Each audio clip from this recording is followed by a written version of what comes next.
आज मुई आपण मानकर संगे मो टिफिन लंच बॉक्स शेयर करमी मुई काଣା नेसी टिफिन रे मुई देखामी आपण मानकू आउ मुई इटा रेडी हो जाइसली न आउ मोर रंधा बड़ा भी सब सरी जाइसला न मोर लंच बनी जाइसला न तो 9 बजे तक तो मुई सब सारी देसी सारी करी सब रेडी हेसी आ स्कूल जाइसे 10 बजे जिबार थिसी तो 9 बजे तक सब मते सारबार पड़सी तो देखो एटा कुल्लू दाल रांधिची आ कुल्लू दाल तो मोर बहुत फेवरेट है आपण मानकू केनता लागसी कुल्लू दाल मते कहबे तो देखो बोरी आउ बोरी आलू आउ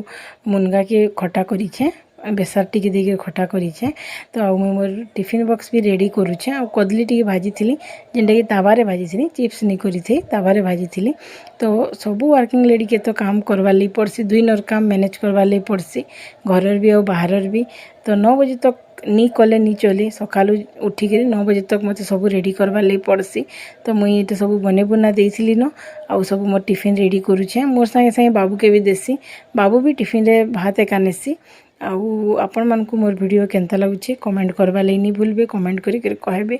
लाइक भी करी देबे आउ फॉलो सब्सक्राइब भी करवाटा नी भूलबे आउ आपण मानकर फेवरेट लोग मानकू शेयर करवा लई भी नी भूलबे।